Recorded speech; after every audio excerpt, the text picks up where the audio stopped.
Why does it feel like the more effort you put in, the more they move away? You send a message, then wait. You start replaying every word in your head. You check your phone again and again. No reply. So you try harder. You add more explanation. You show more care. You put in more energy. But instead of bringing them closer, they seem even more distant, colder, harder to reach. At some point, you start asking yourself, what is going on here? And when you stay with this pattern long enough, you begin to realize something important. What looks like rejection is not always what it seems. But in the moment, it feels very personal. It feels like you are being ignored, like you are not important, like you are not enough. And that feeling pushes you to react. So you try different things. Maybe if I stop talking to them, they will realize my value. Maybe if I explain myself one more time, they will finally understand. Maybe if I show more love, they will come back closer. But all of these reactions come from the same place underneath. Fear. Fear of losing them, fear of being forgotten, fear of being replaced. And fear has its own rhythm. It makes you rush. It makes everything feel urgent. It tells you that if you don't act right now, something will be lost forever. So you send longer messages. You ask for clarity. You push for answers. You try to hold on tighter. But here is the hard truth. The tighter you hold, the more they seem to slip away. Because you are not dealing with someone who responds to pressure, you are dealing with someone who steps back from it. People with avoidant patterns do not handle emotional intensity the same way. When things start to feel heavy, they don't move closer, they move away. When emotions rise, they don't feel more connected, they feel overwhelmed. When closeness increases, something inside them feels restricted instead of safe. So when you block them, it does not shock them into change. It often gives them more space. When you beg, it does not pull them closer. It makes things feel heavier. When you chase, it does not create attraction. It increases their urge to withdraw. And then a loop begins. You reach out, they pull back. You try again, they go silent. You push harder, they disappear even more. Each time this repeats, something inside you starts to wear down. You begin to question yourself. You wonder what you did wrong. You start thinking maybe you are too emotional, too intense, too much. But the truth is not that you are too much. The truth is you are trying to receive love in a way that makes sense to you, from someone whose emotional system works differently. You believe closeness should build connection through words, presence, and consistency.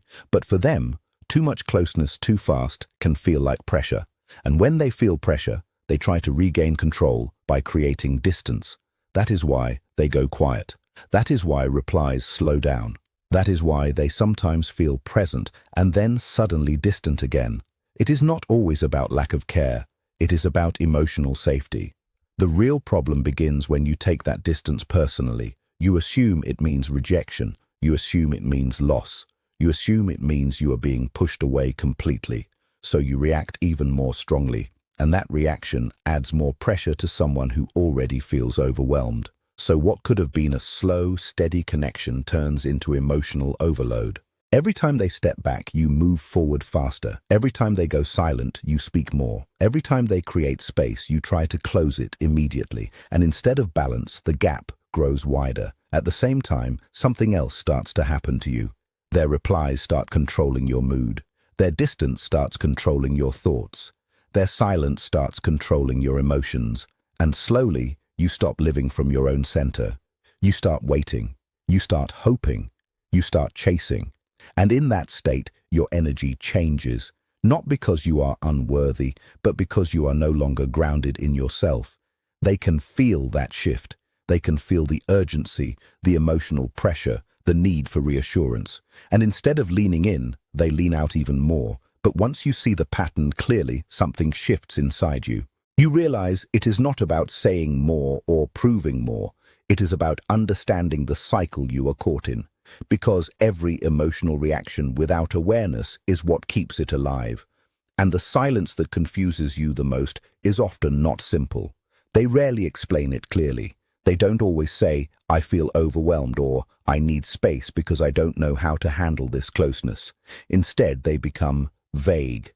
They say they are busy. They go quiet. They return normally and then disappear again. And that uncertainty keeps you attached because the mind struggles more with confusion than with pain. Pain is clear. confusion keeps you searching. Confusion keeps you trapped. When something is not clear, your mind refuses to let it go. It keeps replaying the conversations. It analyzes every word, every pause, every shift in tone. It searches for hidden meaning. It builds explanations. It creates scenarios. And then it starts asking painful questions like, what changed? Did I say something wrong? Did I ruin this? That is usually where emotional obsession begins. Not always from deep love, but from the need for closure that never arrives. And this is where avoidant patterns become especially difficult for people who feel deeply. Because your heart wants honesty, your mind wants clarity, but their behavior gives you neither. So instead of connection, you start chasing answers. And the harder truth is, clarity cannot be pulled out of someone who avoids their own emotions. They might care. They might think about you. They might even miss you. But if they have not learned how to stay present with emotional discomfort, then real feelings become something they instinctively escape from. That is why their behavior feels so mixed.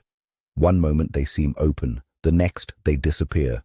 One moment they engage, the next they shut down. To you, it feels confusing. To them, it feels like self-protection.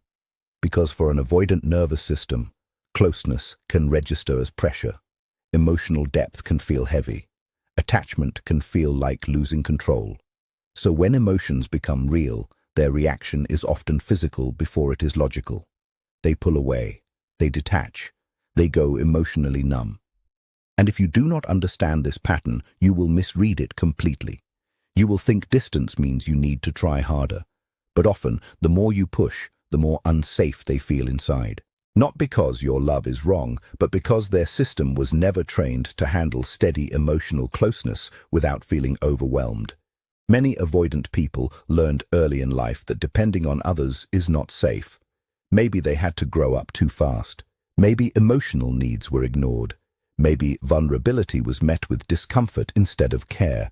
So they built a survival pattern inside themselves. Don't depend. Don't expose too much. Don't get too attached. Now, even when they meet someone genuine, that old programming still runs in the background. So part of them wants connection, and another part of them feels threatened by it. That internal conflict is what creates the hot and cold behavior that drains you emotionally. One side reaches for closeness. The other side runs from it. And because fear is stronger than desire in someone who is not healed, fear usually takes control. This is why proving yourself rarely works. You think that if you love harder, explain better, stay longer, or reassure more, they will finally feel safe and choose you. But emotional healing does not happen because someone else increases their effort. Someone can be deeply loved and still emotionally unavailable, and that truth is hard to accept because effort feels meaningful, sacrifice feels loyal, and waiting feels like commitment. But loyalty without self-respect slowly turns into self-abandonment, and many people do not notice it happening until they are already drained. Sleep becomes unstable. Focus weakens. Mood starts depending on messages. Peace starts depending on someone else's behavior. And at that point, it is no longer love in a healthy form. It becomes emotional dependency. You start living in reaction mode. One message gives relief. One delay creates anxiety. One cold reply breaks your mood. One small sign brings you back again. It can feel like love, but often it is anxiety dressed up as attachment. Real connection does not keep you guessing all the time. Real connection does not make you feel like you have to earn basic emotional consistency. Real connection does not punish you for wanting clarity. And this is where your awareness begins to change everything, when you stop romanticizing what is actually destabilizing you. Because if someone only feels comfortable when there is distance, then your closeness is not the problem. Their unresolved fear is, and that realization is important, because it shifts the focus back to where it belongs. You stop thinking, I was not enough, and start seeing they were not emotionally available in that moment. That one shift protects your self-worth, because the deepest damage in these situations does not come from them pulling away. It comes from the meaning you start attaching to yourself because of it. You start shrinking. You start doubting yourself. You start filtering your emotions just to avoid triggering distance again. You become quieter, less expressive, less honest with yourself. And slowly, without noticing, you begin abandoning your own emotional truth just to keep someone else comfortable. Until one day you realize you have been adjusting yourself so much that you no longer recognize your own voice in the relationship. And that should never be the cost of connection. You should not have to disappear in order to be chosen. You should not have to reduce yourself just to be kept around. Because if someone can only stay when you expect nothing, express less, and need less, then what they are offering is not real partnership. It is emotional convenience. And you were never meant for that kind of love. But to see that clearly, you have to break the illusion first. You have to stop treating distance like something you need to solve. Because the moment you turn someone's inconsistency into a puzzle you must fix, you give away your attention, your peace, and your emotional center. Now your thoughts revolve around timing, responses, signals, and meanings, while your own life slowly moves to the background. And that is too high a cost for someone who cannot meet you with stability. The truth is simple. You do not need more effort right now. You need emotional discipline, the kind that stops you from continuing a cycle that is slowly draining your peace. Because the solution is not hidden in one more message, one more explanation, or one more emotional attempt to make them understand. It starts the moment you stop responding in the same old way. And when that shift happens, everything begins to change. The real turning point is when you stop trying to control the outcome, because the true power here is not in getting them to come back. It is in not losing yourself while they are pulling away. Most people misunderstand strength. They think it means saying the perfect words. They think it means finding one final message that finally makes everything click for the other person. They believe that if they explain it better, time it right, or express it more clearly, the distance will disappear. But that mindset is exactly what keeps them stuck, because in that state, your peace is still dependent on their response. You are still waiting for them to choose you before you choose yourself. And that is where everything has to change. Real strength is not louder emotion. It is restraint. It is feeling the urge to chase and choosing not to. It is your mind going into panic and you staying steady anyway. It is your heart wanting to run after them, but your self-respect keeping you still. That stillness is not weakness. It is control. Most people cannot do it. They act on impulse. They send the message. They check again. They try to fix the silence because silence feels unbearable. But growth begins the moment you stop escaping discomfort through action. That is emotional discipline. Not pretending you do not care. Not becoming cold. Not playing games. Just refusing to abandon yourself every time someone else withdraws. And when you start doing that, something shifts internally. Your nervous system settles. The urgency drops. The panic loses momentum. You stop turning someone else's inconsistency into the center of your emotional world. And that shift changes your presence more than any message ever could. Because when you stop reacting, you stop being predictable. And predictable emotional pursuit is what many avoidant patterns rely on. They are used to being chased, used to emotional follow-ups, used to people trying to close the gap immediately after distance appears. They expect the paragraph, they expect the explanation, they expect the emotional pressure. But when that does not come, something different happens. There is silence, not emotional collapse, not desperation, not pursuit, just stillness. And in that stillness they are left with something they are not used to facing directly. Their own emotional space without your reaction filling it. That absence feels different, not because silence is a tactic, but because it removes the usual emotional pressure they are accustomed to responding to. And in that space, something becomes visible that pressure usually hides. Whether there was real depth or just a repeating cycle of emotional push and pull. This is why the hardest action in these moments is often no action at all, not from giving up, but from stepping out of the loop.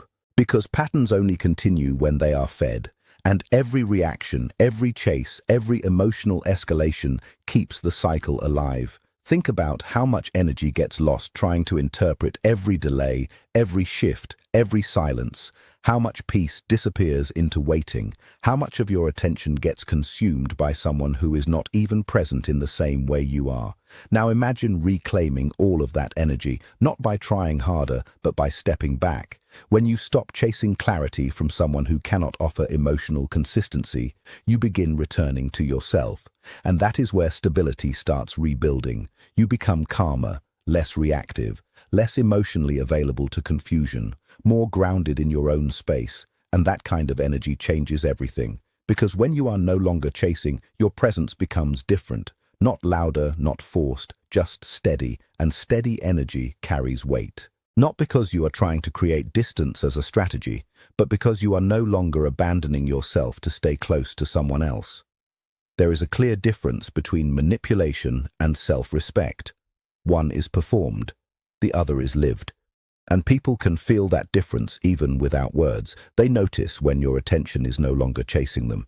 They notice when your emotional state is no longer dependent on their behavior. They notice when you are not reacting the way you used to. And sometimes that is when curiosity begins to appear. Not because you tried to force importance, but because you stopped chasing it.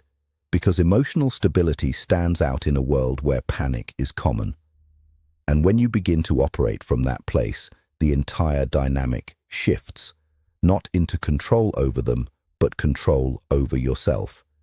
And that is where real boundaries exist. Quiet, clear, unspoken, but firm. Boundaries do not beg. They do not chase. They do not over-explain. They simply reflect one internal decision. I will not abandon myself for this connection. And once that decision is made, you are no longer trying to be chosen at any cost. You become someone who only stays where peace is possible. And when self-worth rises, that desperate energy naturally fades. You stop reaching from a place of emptiness. You stop shrinking just to be accepted. You stop mistaking access for love. At that point, if someone comes closer, it is no longer because you chased them into awareness. It is because your steady distance created space for reality to reveal itself. And reality is always stronger than pressure. Reality shows people what they miss. It shows them what is no longer easily available. It shows the difference between emotional chaos and emotional maturity without needing any explanation. That is why stepping back is never just passive silence. It is active self-protection. Because it requires restraint. It requires patience. It requires the strength to let truth unfold without forcing it. And not everyone can do that. Most people rush to fill uncertainty. They would rather force an answer than sit with not knowing. But real change begins when you can stay grounded inside uncertainty without abandoning yourself. That is the moment power returns. And when it returns, the dynamic no longer controls you the same way. You are no longer reacting to every move they make. You are observing it. And there is a major difference between the two. When you are reactive, every small shift feels meaningful. A delay feels heavy. Silence feels personal. Your emotional state rises and falls based on their behavior. But when you step into observation, something stabilizes inside you. You begin to notice patterns instead of being swallowed by them. You see how they show up. You see how they disappear. You see what is consistent and what is not. And for the first time, the question changes. It is no longer, how do I fix this? It becomes, is this even right for me? That question is powerful because it shifts your focus away from winning someone and back toward protecting your peace. And that is where clarity starts to appear. If they return, you will not see it the same way anymore. Not as validation, not as relief, not as proof that waiting was worth it, but simply as information. You will notice how they come back. You will feel the energy they bring. You will see whether anything has actually changed or whether it is just the same cycle starting again under a different moment. And this time, hope will not blur your vision. Awareness will guide it. Because once you step out of emotional chaos, you start recognizing it immediately when it tries to pull you back in. You feel it before you justify it. That subtle tension, that quiet discomfort, that small internal resistance you use to ignore just to keep the connection alive. Now you listen to it, because those signals are not insecurity, they are clarity trying to speak, and this is how you protect yourself without becoming closed off. You stay open, but not unguarded. You stay kind, but not self-sacrificing. You stay present, but not attached to outcomes. That balance changes everything, because now if someone reaches out, you are not reaching back from need. You are evaluating from awareness. You are no longer asking, do they want me? You are asking, do they meet me where I stand? That shift alone can save you years of emotional confusion, because the goal was never to make someone choose you. The real goal is to choose what is healthy for you. And when you begin living from that place, your standards rise naturally. You stop accepting confusion as normal. You stop accepting inconsistency as affection. You stop accepting distance as something you must tolerate just to feel connected. Because you now know what it feels like to be grounded in yourself. And once you experience that stability, you cannot unsee what disrupts it. From there, the path becomes clear. Either they move toward you with consistency, intention, and real effort, not perfection but stability, or they remain exactly where they have always been. And if they move closer, you will recognize the difference immediately. There will be more presence, more effort, more emotional clarity. Not guessing, not confusion, not constant uncertainty. Real connection does not force you to decode it. It meets you halfway. And if that happens, it is no longer about proving your worth. It becomes about building something mutual. But if nothing changes, if the pattern stays the same, if inconsistency continues without growth, then clarity replaces confusion. You are no longer asking, why are they like this? You are accepting, this is what they are offering right now. And that acceptance is not loss, it is freedom. Because you stop investing in potential. You stop attaching to what could be. You stop emotionally funding a version of someone that only exists in hope. Instead, you deal with reality as it is. Not harshly, not emotionally, just honestly. And honesty always brings peace, because it allows decisions that are aligned with your well-being instead of your fear.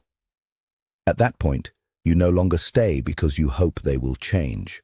You stay only if what is already present feels right, and if it does not, you leave without needing closure from them because you already understand enough. You understand that connection should not cost your stability. You understand that love should not feel like confusion. You understand that your energy is not something to waste on inconsistency, and that awareness changes everything about how you move forward. You become more selective, more grounded, more intentional. You stop chasing intensity and start choosing peace. And that is where everything begins to shift permanently, because once emotional instability is no longer something you tolerate, you naturally create space for something better, something steady, something mutual, something real, not something you have to fight for every day, but something that feels natural to stand in.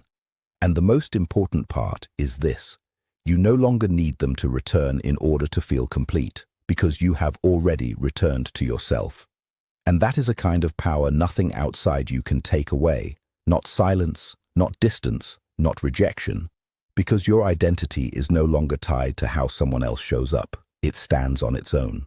And from that place, everything you allow into your life becomes a choice, not a need. And that is the moment your life truly begins to move differently. And from here, you no longer chase what confuses you. You only allow what aligns with your peace, and everything else naturally falls away.